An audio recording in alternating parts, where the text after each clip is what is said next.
Hello, नमस्ते, सलाम। स्वागत है आपका आपके अपने चैनल मुस्कान सिंह रवि पे। मुंशी प्रेमचंद जी की मानसरोवर एक की कहानी के सीरीज में आज की अगली कहानी है दिल की रानी। कहानी शुरू करने से पहले यदि आप मेरे चैनल पर नए हों तो मेरे चैनल को सब्सक्राइब कर लें, बेल आइकन को प्रेस कर लें, जिससे कि मेरे चैनल पर आने वाली वीडियो को नोटिफिकेशन सबसे पहले आपको मिल सके। आइए शुरू करते हैं आज की अपनी कहानी दिल की रानी। जिन वीर तुर्कों के प्रखर प्रताप से ईसाई दुनिया कांप रही थी, उन्हीं का रक्त आज कुस्तुनतुनिया की गलियों में बह रहा है। वही कुस्तुनतुनिया जो 100 साल पहले तुर्कों के आतंक से आहत हो रहा था, आज उनके गर्म रक्त से अपना कलेजा ठंडा कर रहा है। और तुर्की सेनापति 1 लाख सिपाहियों के साथ तैमूरी तेज के सामने अपनी किस्मत का फैसला सुनने के लिए खड़ा है। तैमूर ने विजय से भरी आंखें उठाई और सेनापति यजदानी की ओर देखकर सिंह के समान गर्जा, क्या चाहते हो, जिंदगी या मौत? यजदानी ने गर्व से सिर उठाकर कहा, इज्जत की जिंदगी मिले तो जिंदगी, वरना मौत। तैमूर का क्रोध प्रचंड हो उठा। उसने बड़े बड़े अभिमानियों का सिर नीचा कर दिया था।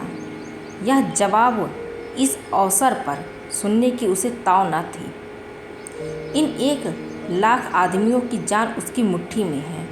इन्हें वह एक क्षण में मसल सकता है। उस पर इतना अभिमान, इज्जत की जिंदगी। इसका यही तो अर्थ है कि गरीबों का जीवन अमीरों के भोग विलास पर बलिदान किया जाए। वही शराब की मजलिसें, वही अर्मीनिया और काफ की परियां। नहीं, तैमूर ने खलीफा बायजीद का घमंड इसलिए नहीं तोड़ा कि तुर्कों को फिर उसी मदंद स्वाधीनता में इस्लाम का नाम डुबाने को छोड़ दे। तब उसे इतना रक्त बहाने की क्या ज़रूरत थी? मानव रक्त का प्रवाह संगीत का प्रवाह नहीं, रस का प्रवाह नहीं, एक विभत्स दृश्य है जिसे देखकर आंखें फेर लेती हैं, दृश्य सिर झुका लेता है। तैमूर हिंसक पशु नहीं है जो यह दृश्य देखने के लिए अपने जीवन की बाजी लगा दे। वह अपने शब्दों में धिक्कार भरकर बोला, जिसे तुम इज्जत की ज़िंदगी कहते हो, वह गुनाह और जहन्नुम की ज़िंदगी है। यजदानी को तैमूर से दया या क्षमा की आशा न थी। उसकी या उसके योद्धाओं की जान किसी तरह नहीं बच सकती थी। फिर यह क्यों दबे और क्यों ना जान पर खेलकर तैमूर के प्रति उसके मन में जो घृणा है उसे प्रकट कर दे। उसने एक बार कातर नेत्रों से उस रूपवान युवक की ओर देखा जो उसके पीछे खड़ा जैसे अपनी जवानी की लगाम खींच रहा था। शान पर चढ़े हुए इस्पात के समान उसके अंग अंग से अतुल क्रोध की चिंगारियां निकल रही थीं।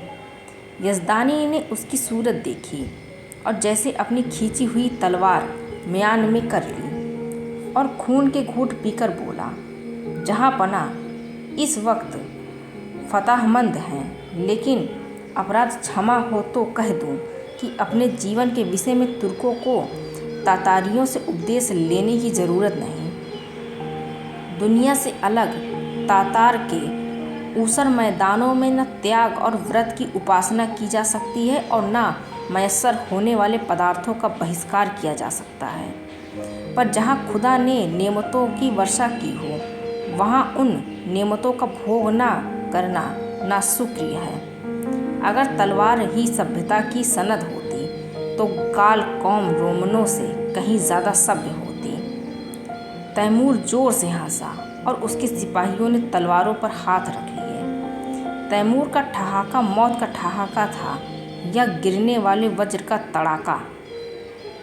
तातार वाले पशु हैं क्यों? मैं या नहीं कहता। तुम कहते हो खुदा ने तुम्हें ऐश करने के लिए पैदा किया है। मैं कहता हूँ यह कुफ्र है। खुदा ने इंसान को बंदगी के लिए पैदा किया है और इसके खिलाफ जो कोई कुछ करता है वह काफिर है, जहन्नुमी है। रसूल पाक हमारी ज़िंदगी को पाक करने के लिए, हमें सच्चा इंसान बनाने के लिए आए थे, हमें हराम की तालीम देने नहीं।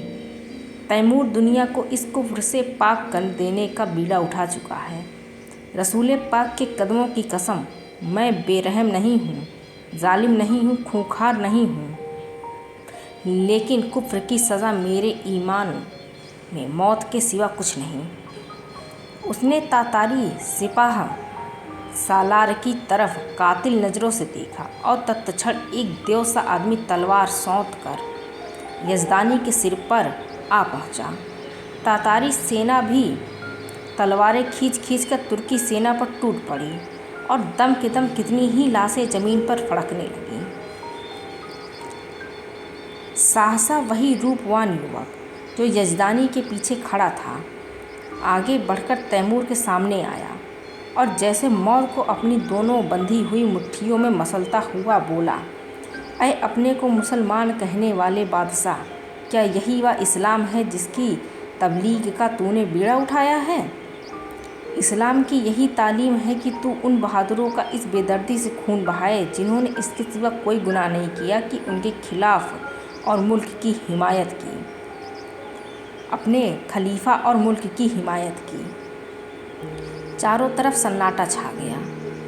एक युवक जिसकी अभी मसें भी न भीगी थी, तैमूर जैसे तेजस्वी बादशाह का इतने खुले शब्दों में तिरस्कार करे और उसकी जबान तालू से न खिंचवा ली जाए। सभी स्तंभित हो रहे थे और तैमूर सम्मोहित सा बैठा उस युवक की ओर ताक रहा था। युवक ने तातारी सिपाहियों की तरफ, जिनके चेहरों पर कुतूहलमय प्रोत्साहन झलक रहा था, देखा और बोला, तू इन मुसलमानों को काफिर कहता है और समझता है कि तू इन्हें कत्ल करके खुदा और इस्लाम की खिदमत कर रहा है।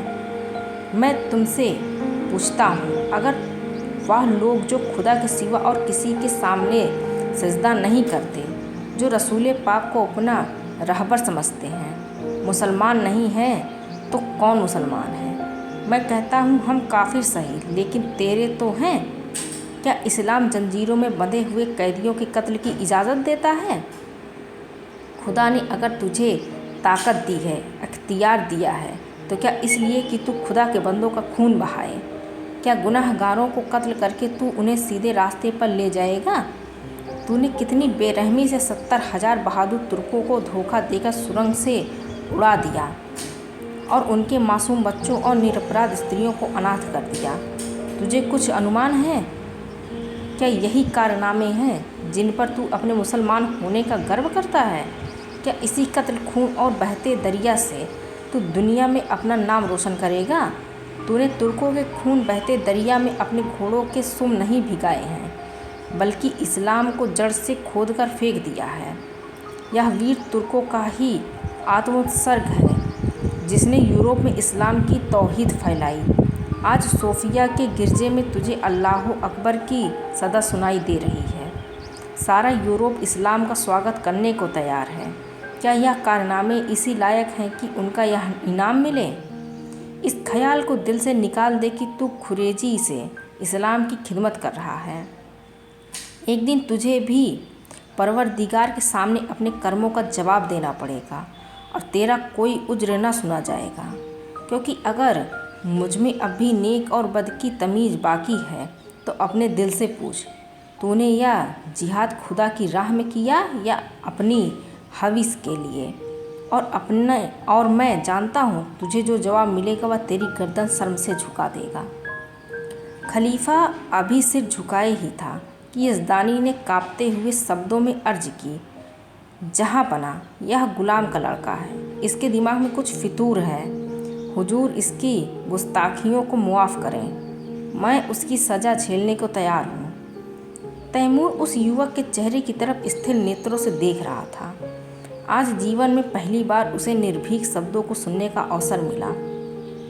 उसके सामने बड़े बड़े सेनापतियों, मंत्रियों, बादशाहों की ज़बान न खुलती थी। वह जो कुछ कहता था वही कानून था, किसी को उसमें चूक करने की ताकत न थी।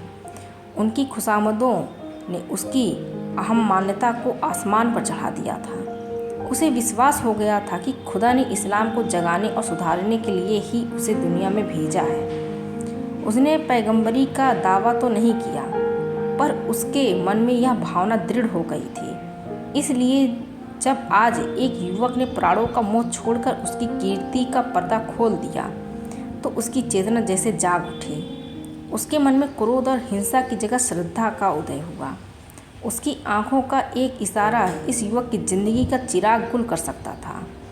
उसकी संसार विजयनी शक्ति के सामने यह दुधमुहा बालक मानो अपने नन्हे नन्हे हाथों से समुद्र के प्रवाह को रोकने के लिए खड़ा हो। कितना हास्यास्पद साहस था, पर उसके साथ ही कितना आत्मविश्वास से भरा हुआ। तैमूर को ऐसा जान पड़ा कि इस निहत्थे बालक के सामने वह कितना निर्बल है। मनुष्य में ऐसे साहस का एक ही स्रोत हो सकता है और वह सत्य पर अटल विश्वास है। उसकी आत्मा दौड़कर उस युवक के दामन में चिमट जाने के लिए आधीर हो गई। वह दार्शनिक न था जो सत्य में शंका करता है, वह सरल सैनिक था जो असत्य को भी विश्वास के साथ सत्य बना देता है। यजदानी ने उसी स्वर में कहा, जहाँ बना इसकी बदबानी का ख्याल न फरमावें। तैमूर ने तुरंत तख्त से उठकर यजदानी को गले से लगा लिया और बोला, काश ऐसी गुस्ताखियों और बदबानियों के सुनने का पहले इत्तेफाक होता तो आज इतने बेगुनाहों का खून मेरी गर्दन पर न होता। मुझे इस जवान ने किसी फरिश्ते की रूह का जलवा नज़र आता है जो मुझ जैसे गुमराहों को सच्चा रास्ता दिखाने के लिए भेजी गई हैं। मेरे दोस्त, तुम खुशनसीब हो कि ऐसे फरिश्ता सिफत बेटे के बाप हो। क्या मैं उसका नाम पूछ सकता हूँ? यजदानी पहले आत्मस्पष्ट था, पीछे मुसलमान हो गया था, पर अभी तक कभी कभी उसके मन में शंकाएं उठती थी कि उसने क्यों इस्लाम कबूल किया। जो कैदी फांसी के तख्ते पर खड़ा सूखा जा रहा था कि एक क्षण में रस्सी उसकी गर्दन में पड़ेगी और वह लटकता रह जाएगा। उसे जैसे किसी फरिश्ते ने गोद में ले लिया। वह गदगद कंठ से बोला, उसे हबीब कहते हैं। तैमूर ने युवक के सामने जाकर उसका हाथ पकड़ लिया और उसे आंखों से लगाता हुआ बोला, मेरे जवान दोस्त, तुम सचमुच खुदा के हबीब हो। मैं वह गुनहगार हूँ जिसने अपनी जहालत में हमेशा अपने गुनाहों को सवाब समझा, इसलिए कि मुझसे कहा जाता था कि तेरी जात बेऐब है। आज मुझे यह मालूम हुआ कि मेरे हाथों इस्लाम को कितना नुकसान पहुँचा। आज से मैं तुम्हारा ही दामन पकड़ता हूँ। तुम ही मेरे खिज्र, तुम ही मेरे रहनुमा हो। मुझे यकीन हो गया है कि तुम्हारे ही वसीले से मैं खुदा की दरगाह तक पहुँच सकता हूँ। यह कहते हुए उसने युवक के चेहरे पर नज़र डाली तो उस पर शर्म की लाली छाई हुई थी। उस कठोरता की जगह मधुर संकोच झलक रहा था। युवक ने सिर झुकाकर कहा, यह हुजूर की कदरदानी है, वरना मेरी क्या हस्ती है। तैमूर ने उसे खींचकर अपने बगल के तख्त पर बिठा दिया और अपने सेनापति को हुक्म दिया, सारे तुर्क कैदी छोड़ दिए जाएं, उनके हथियार वापस कर दिए जाएं और जो माल लूटा गया है वह सिपाहियों में बराबर बांट दिया जाए। वजीर तो इधर इस हुक्म की तामील करने लगा, उधर तैमूर हबीब का हाथ पकड़े हुए अपने खेमे में गया और दोनों मेहमानों की दावत का प्रबंध करने लगा। और जब भोजन समाप्त हो गया तो उसने अपने जीवन की सारी कथा रो रो कर कह सुनाई, जो आदि से अंत तक मिश्रित पशुता और बर्बरता के कृत्यों से भरी हुई थी। और उसने यह सब कुछ इस भ्रम में किया कि वह ईश्वरीय आदेश का पालन कर रहा है। वह खुदा को कौन मुँह दिखाएगा। रोते रोते उसकी हिचकियाँ बंध गईं। अंत में उसने हबीब से कहा, मेरे जवान दोस्त, अब मेरा बेड़ा आप ही पार लगा सकते हैं। आपने मुझे राह दिखाई है तो मंजिल तक पहुँचाएं। मेरी बादशाहत को अब आप ही संभाल सकते हैं। मुझे अब मालूम हो गया है कि मैं तबाही के रास्ते पर लिए जाता था। मेरी आपसे यही इल्तिजा मतलब प्रार्थना है कि आप उसकी वजारत कबूल करें। देखिए, खुदा के लिए इसे इनकार न कीजिएगा, वरना मैं कहीं का नहीं रहूँगा। यजदानी ने अर्ज की, हुजूर इतनी कदरदानी फरमाते हैं तो आपकी इनायत है, लेकिन अभी इस लड़के की उम्र ही क्या है। वजारत की खिदमत या क्या अंजाम दे सकेगा। अभी तो इसकी तालीम के दिन हैं। इधर से इनकार होता रहा और उधर तैमूर आग्रह करता रहा।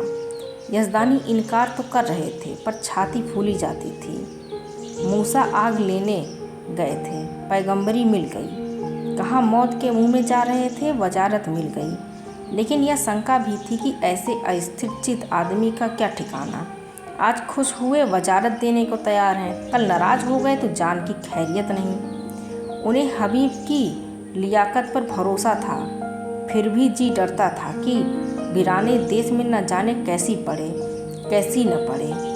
दरबार वालों में षड्यंत्र होते रहते हैं। हबीब नेक है, समझदार है, अवसर पहचानता है, लेकिन वह तजर्बा कहाँ से लाएगा जो उम्र से ही आता है। उन्होंने इस प्रश्न पर विचार करने के लिए 1 दिन की मोहलत मांगी और रुखसत हुए। हबीब यज़दानी का लड़का नहीं, लड़की थी। उसका नाम उम्मतुल हबीब था। जिस वक्त यज़दानी और उसकी पत्नी मुसलमान हुए तो लड़की की उम्र कुल 12 साल की थी, पर प्रकृति ने उसे बुद्धि और प्रतिभा के साथ विचार स्वतंत्र भी प्रदान किया था। वह जब तक सत्यासत्य की परीक्षा न कर लेती कोई बात स्वीकार न करती। माँ बाप के धर्म परिवर्तन से उसे अशांति तो हुई, पर जब तक इस्लाम की अच्छी तरह अध्ययन न कर ले वह केवल माँ बाप को खुश करने के लिए इस्लाम की दीक्षा नहीं ले सकती थी। माँ बाप भी उस पर किसी तरह का दबाव न डालना चाहते थे। जैसे उन्हें अपने धर्म को बदल लेने का अधिकार है, वैसे ही उसे अपने धर्म पर अड़िग रहने का भी अधिकार है। लड़की को संतोष हुआ, लेकिन उसने इस्लाम और ज़रूरत धर्म दोनों ही का तुलनात्मक अध्ययन आरंभ किया और पूरे 2 साल के अन्वेषण और परीक्षण के बाद उसने भी इस्लाम की दीक्षा ले ली। माता पिता फूले न समाये। लड़की उनके दबाव से मुसलमान नहीं हुई है, बल्कि स्वेच्छा से, स्वाध्याय से और ईमान से।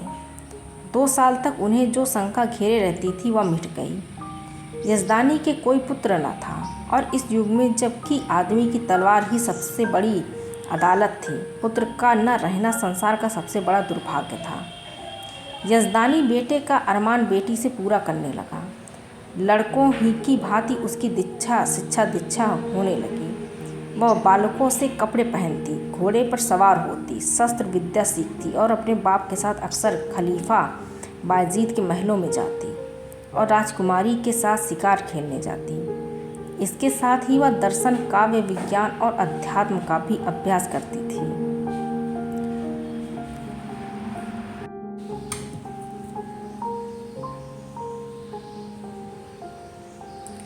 यहाँ तक कि 16वें वर्ष में वह फौजी विद्यालय में दाखिल हो गई और 2 साल के अंदर वहाँ की सबसे ऊंची परीक्षा पास करके फौज में नौकर हो गई। शस्त्र विद्या और सेना संचालन कला में इतने निपुण थी कि और खलीफा बायजीद के उसके चरित्र से इतना प्रसन्न था कि पहले ही उसे 1 हजारी मनसब मिल गया। ऐसी युवती के चाहने वालों की क्या कमी।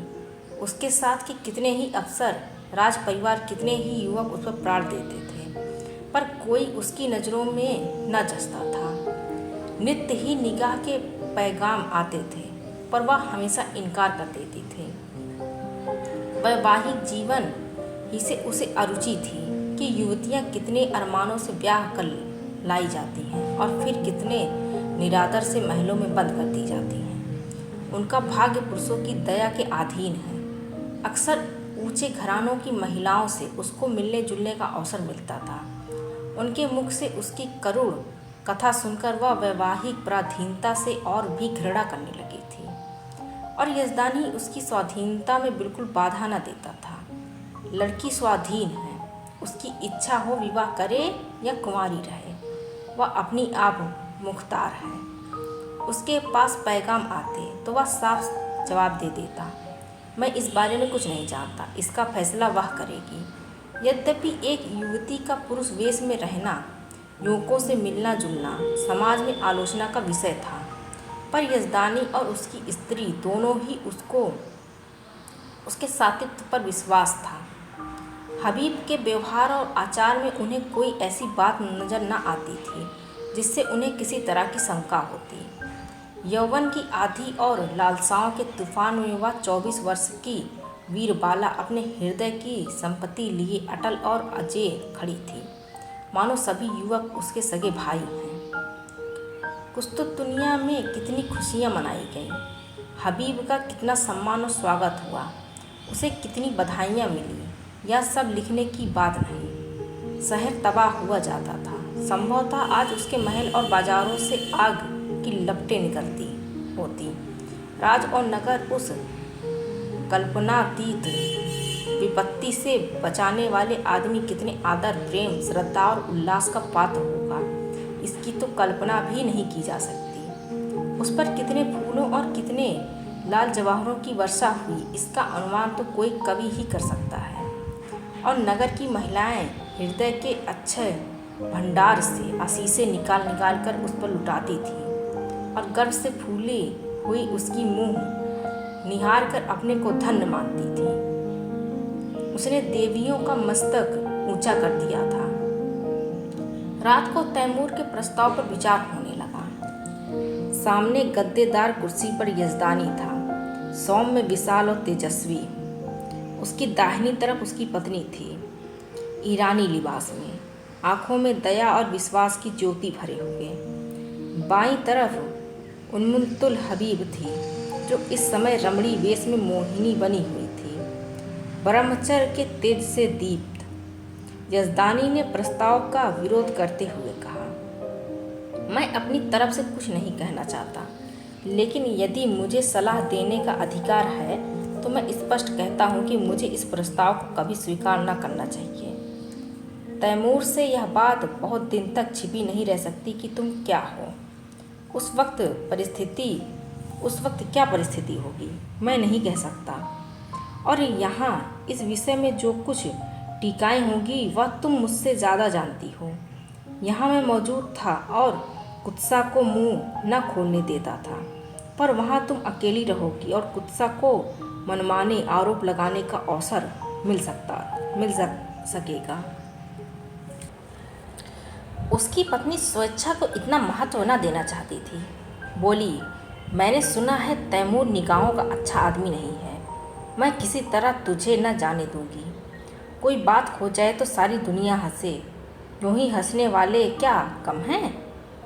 इस तरह स्त्री पुरुष बड़ी देर तक ऊंच नीच समझाते और तरह तरह की शंकाएं करते रहे, लेकिन हबीब मौन साधे बैठी हुई थी। यजदानी ने समझा हबीब भी उनसे सहमत है। इनकार की सूचना देने के लिए ही था कि हबीब ने पूछा, आप तैमूर से क्या कहेंगे? यही जो यहाँ तय हुआ। मैंने तो अभी कुछ नहीं कहा। मैंने तो समझा तुम भी हमसे सहमत हो। जी नहीं, आप उनसे जाकर कह दें कि मैं स्वीकार करती हूँ। माता ने छाती पर हाथ रखकर कहा, यह क्या गजब करती है बेटी, सोच तो दुनिया क्या कहेगी। यजदानी भी सिर थाम कर बैठ गए, मानो हृदय में गोली लग गई हो। मुंह से एक शब्द भी न निकला। हबीब त्योरियों पर बल डालकर बोली, अम्मी जान, मैं आपके हुक्म से जौ भर भी मुंह नहीं फेरना चाहती। आपको पूरा अख्तियार है, मुझे जाने दें या ना जाने दें, लेकिन मुल्क की खिदमत का ऐसा मौका शायद मुझे ज़िंदगी में फिर न मिले। इस मौके को हाथ से खो देने का अफसोस मुझे उम्र भर रहेगा। मुझे यकीन है कि अमीर तैमूर को मैं अपनी दियानत, बेगर्जी और सच्ची वफादारी से इंसान बना सकती हूँ, और शायद उनके हाथों खुदा के बंदों का खून इतनी कसरत से न बहे।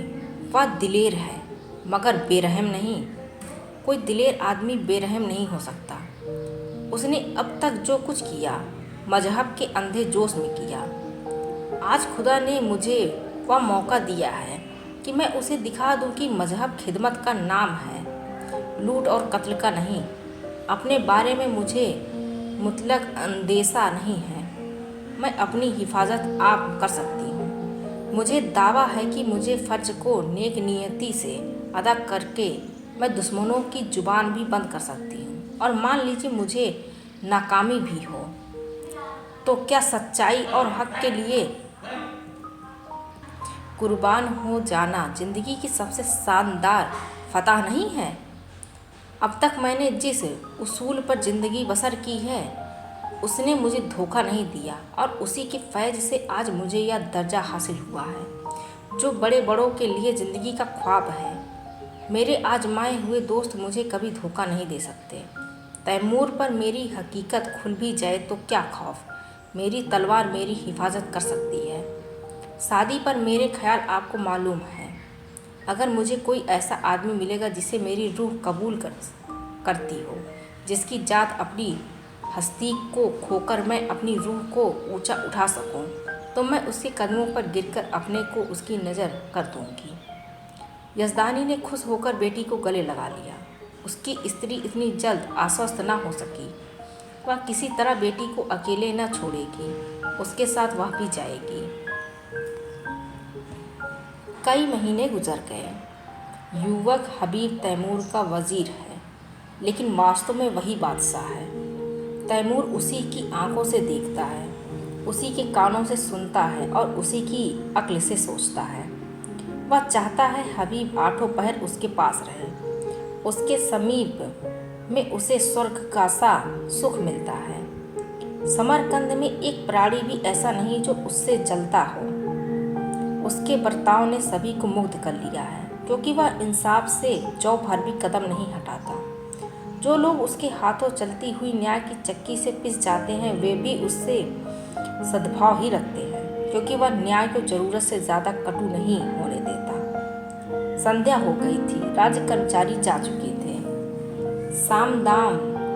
सामदान में मोमबत्तियां जल रही थी। अगर की सुगंध से सारा दीवान खाना महक रहा था। हबीब उठने ही को था कि चौबदार ने खबर दी, हुजूर जहांपना तशरीफ़ ला रहे हैं। हबीब इस खबर से कुछ प्रसन्न नहीं हुआ। अन्य मंत्रियों की भांति वह तैमूर की सोहबत का भूखा नहीं है। वह हमेशा तैमूर से दूर रहने की चेष्टा करता है।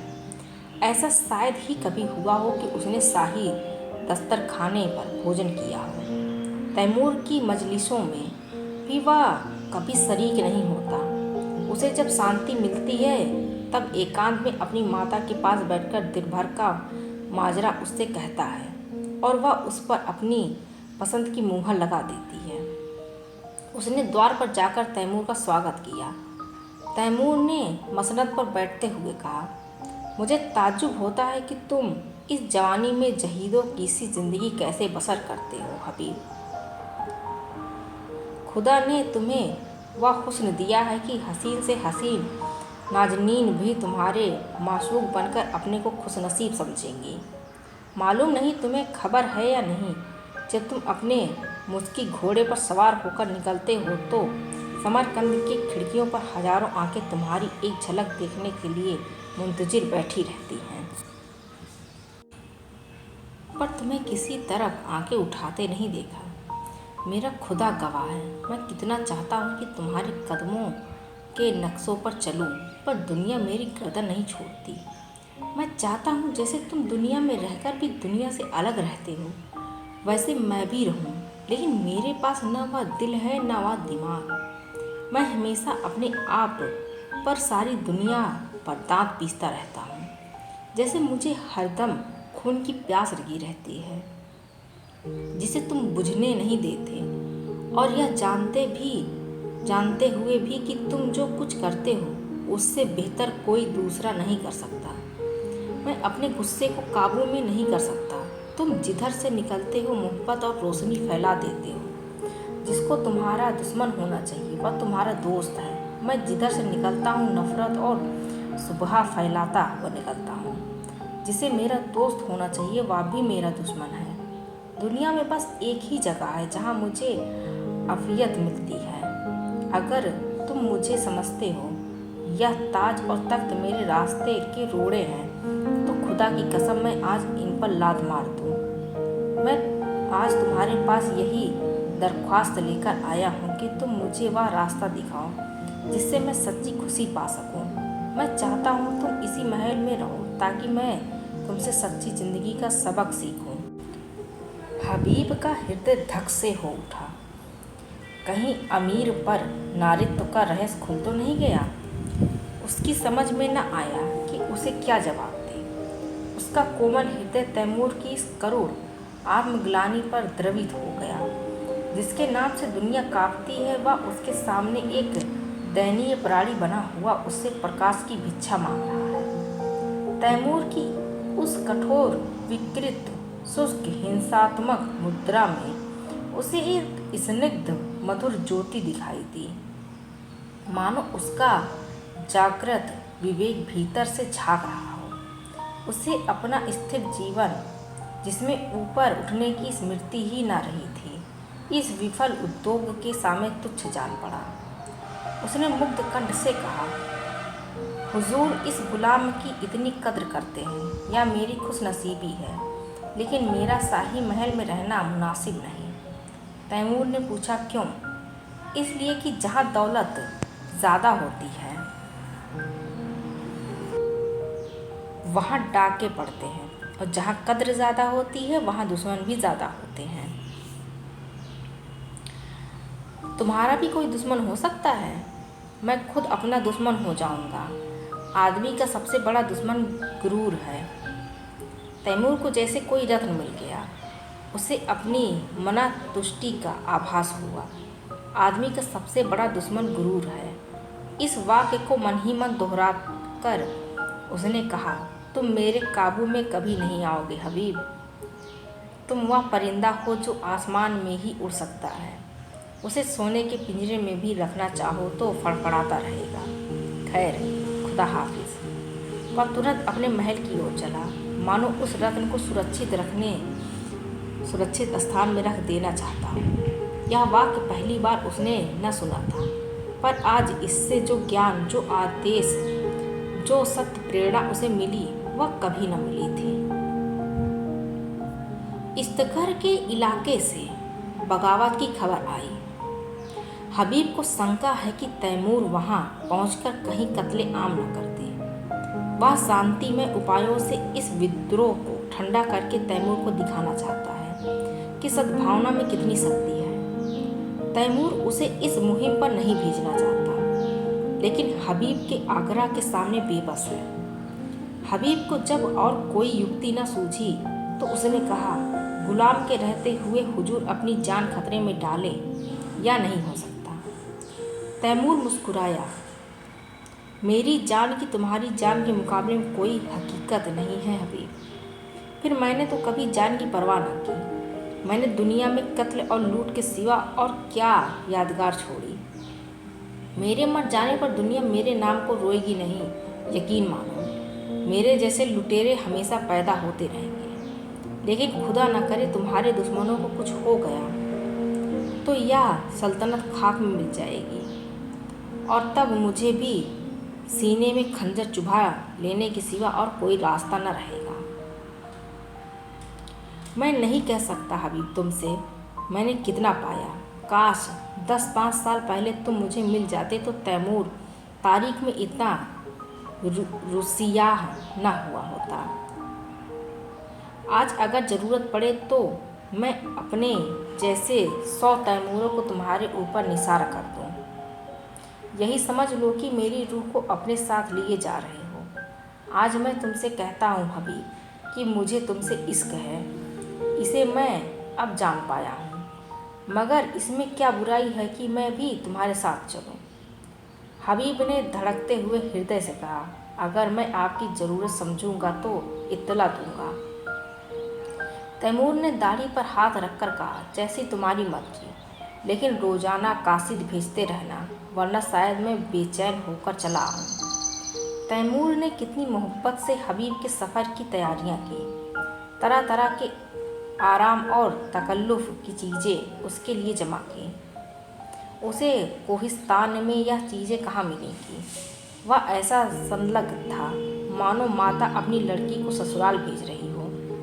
जिस वक्त हबीब फौज के साथ चला तो सारा समरकंद उसके साथ था, और तैमूर आंखों पर रुमाल रखे अपने तख्त पर ऐसा सिर झुकाए बैठा था मानो कोई पक्षी आहत हो गया हो। इस्तखर अरमानी ईसाइयों का इलाका था।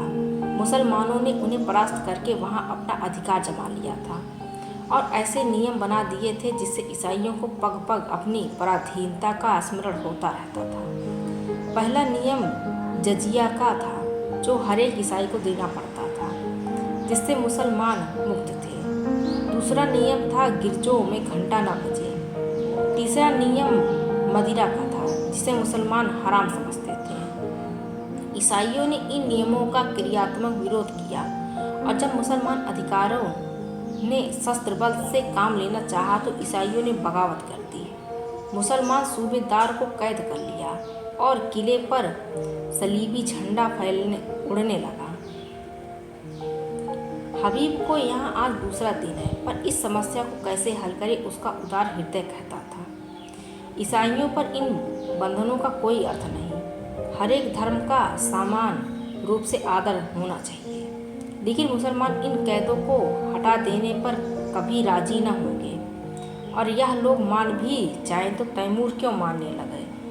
उनके धार्मिक विचारों में कुछ उदारता आई है, फिर भी वह इन कैदों को उठाना कभी मंजूर न करेंगे। लेकिन क्या वह ईसाइयों को सजा दे कि वे अपनी धार्मिक स्वाधीनता के लिए लड़ रहे हैं? जिसे वह सत्य समझता है उसकी हत्या कैसे करे? नहीं, उसे सत्य का पालन करना होगा, चाहे इसका नतीजा कुछ भी हो।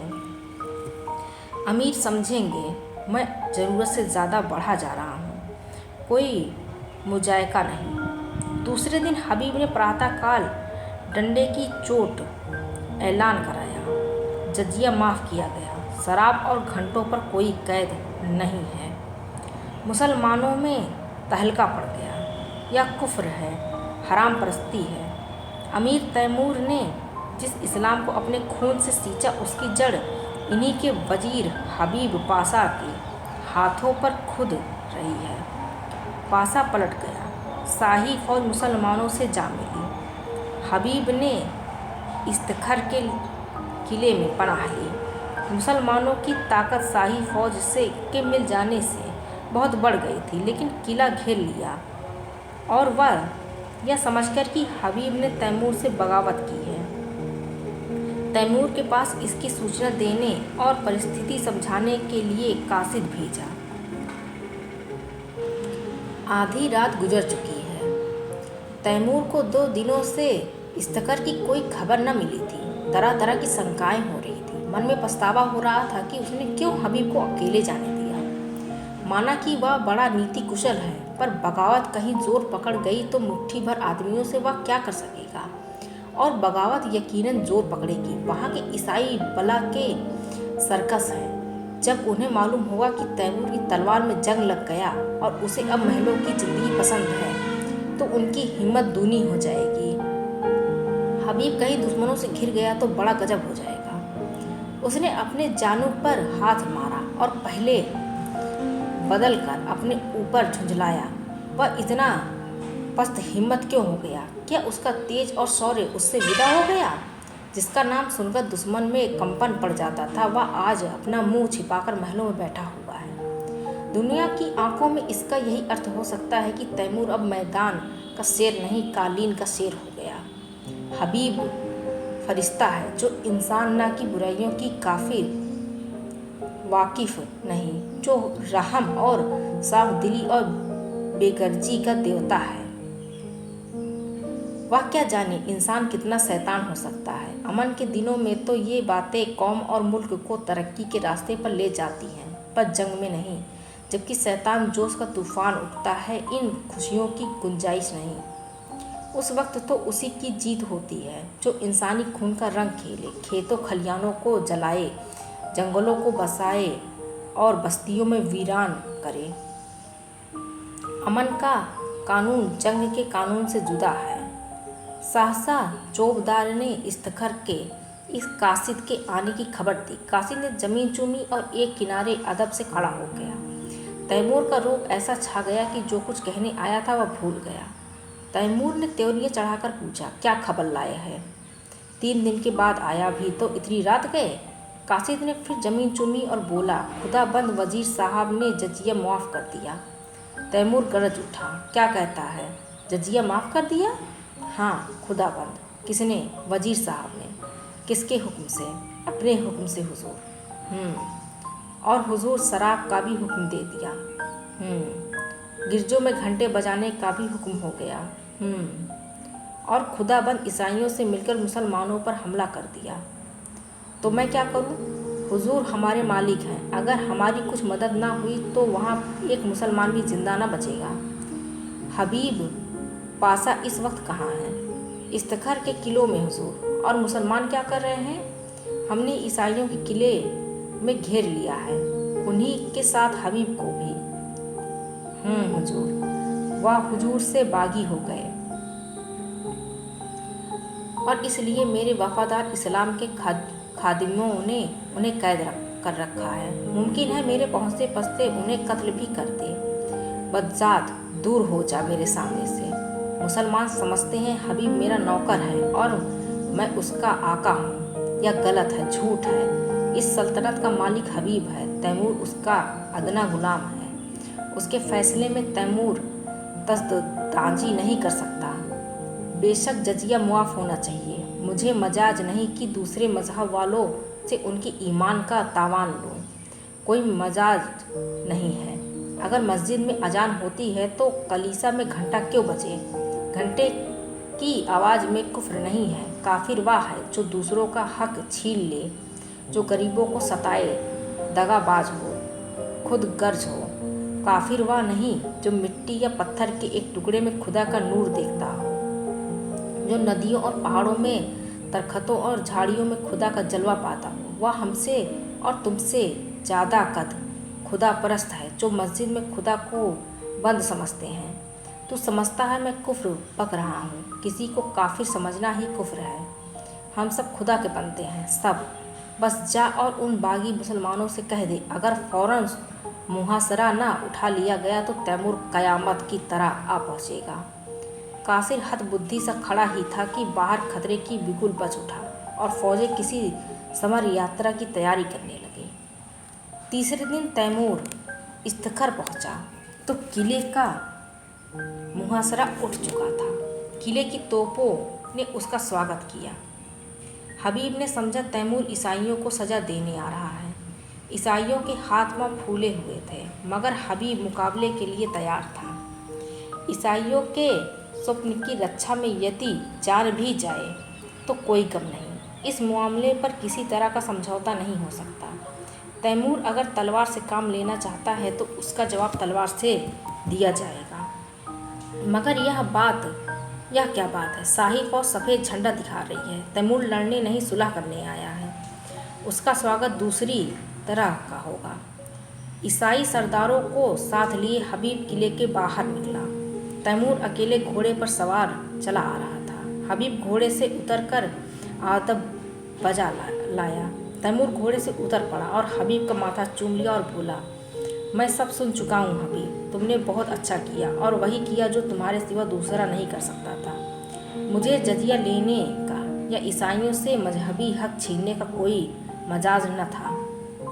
मैं आज दरबार करके इन बातों की तस्दीक कर दूंगा और तब मैं एक ऐसी तजवीर बताऊंगा जो कई दिन से मेरे जहन में आ रही है और मुझे उम्मीद है कि तुम उसे मंजूर कर लोगे।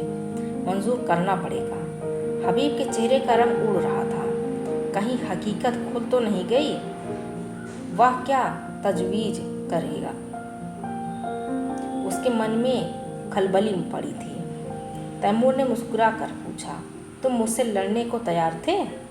हबीब ने शर्माते हुए कहा, हक के सामने अमीर तैमूर भी कोई हकीकत नहीं।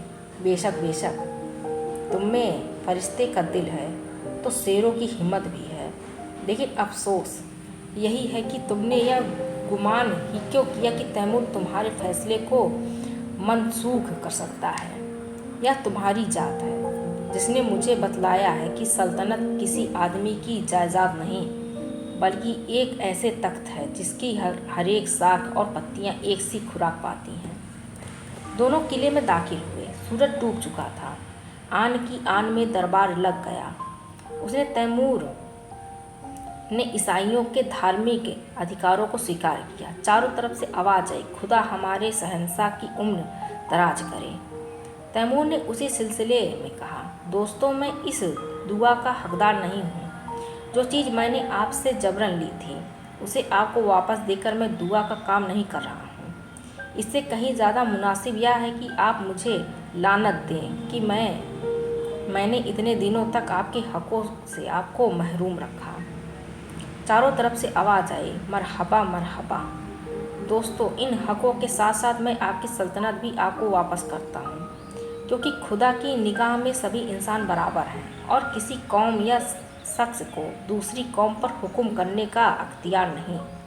आज से आप अपने बादशाह हैं। मुझे उम्मीद है कि आप भी मुसलमान आबादी को उसके जायज़ हकों से मरहूम नहीं करेंगे। मगर कभी ऐसा मौका आए कि कोई जाबिर कौम आपकी आज़ादी छीनने की कोशिश करे तो तैमूर आपकी मदद को हमेशा तैयार रहेगा। किले में जश्न खत्म हो चुका था। उमरा और काम रुखसत हो चुके थे। दीवाने खास में सिर्फ तैमूर और हबीब रह गए थे। हबीब के मुख पर आज स्मृति हास्य की एक छटा है जो सदैव गंभीरता के नीचे दबी रहती थी। आज उसके कपोलों पर जो लाली, आंखों में जो नशा, अंगों में जो चंचलता है, वह और कभी नजर न आई थी। वह कई बार तैमूर से शोखियाँ कर चुका है, कई बार हंसी कर चुका है। उसकी युवती चेतना पद और अधिकार को भूलकर चहकती फिरती है। सहसा तैमूर ने कहा, हबीब, मैंने आज तक तुम्हारी हर एक बात मानी। अब मैं तुमसे यह तजवीज़ करता हूँ जिसका मैंने जिक्र किया था, उसे तुम्हें कबूल करना पड़ेगा। हबीब ने धड़कते हुए हृदय से सिर झुकाकर कहा, फरमाइए। पहले वायदा करो कि तुम कबूल करोगे। मैं तो आपका गुलाम हूँ। नहीं, तुम मेरे मालिक हो, मेरी ज़िंदगी की रोशनी हो। तुमसे मैंने जितना फैज पाया उसका अंदाज़ा नहीं कर सकता। मैंने अब तक सल्तनत को अपनी ज़िंदगी की सबसे प्यारी चीज़ समझा था। इसके लिए मैंने वह सब कुछ किया जो मुझे ना करना चाहिए था। अपनों के खून से भी इन हाथों को दागदार किया, गैरों के खून से भी। मेरा काम अब ख़त्म हो चुका। मैंने बुनियाद जमा दी, इस पर महल बनाना तुम्हारा काम है। मेरी यही इल्तिजा है कि आज से तुम इस बादशाहत के अमीर हो जाओ, मेरी ज़िंदगी में भी और मरने के बाद भी। हबीब ने आकाश में उड़ते हुए कहा, इतना बड़ा बोझ मेरे कंधे इतने मजबूत नहीं हैं। तैमूर ने दीन आगरा के स्वर में कहा, नहीं मेरे प्यारे दोस्त, मेरी यह इल्तिजा माननी पड़ेगी। हबीब की आंखों में हंसी थी, अधरों पर संकोच। उसने आहिस्ता से कहा, मंजूर है। तैमूर ने प्रफुल्लित स्वर में कहा, खुदा तुम्हें सलामत रखे। लेकिन अगर आपको मालूम हो जाए कि हबीब एक कच्ची अक्ल की कुंवारी बालिका है तो वह मेरी बादशाहत के साथ मेरे दिल की भी रानी हो जाएगी। आपको बिल्कुल ताज्जुब नहीं हुआ। मैं जानता था कब से, जब तुमने पहली बार अपनी जालिम आंखों से मुझे देखा, मगर आपने छिपाया खो। तुम ही ने सिखाया। शायद मेरे सिवा यहाँ किसी को यह बात मालूम नहीं। आपने कैसे पहचान लिया? तैमूर ने मतवाली आंखों से देखकर कहा, यह न बताऊंगा। यही हबीब तैमूर की बेगम हमीदा के नाम से मशहूर हैं। आज की कहानी बस इतनी सी। मिलते हैं अगली किसी कहानी के साथ। Thank you for watching and don't forget to subscribe. Thank you.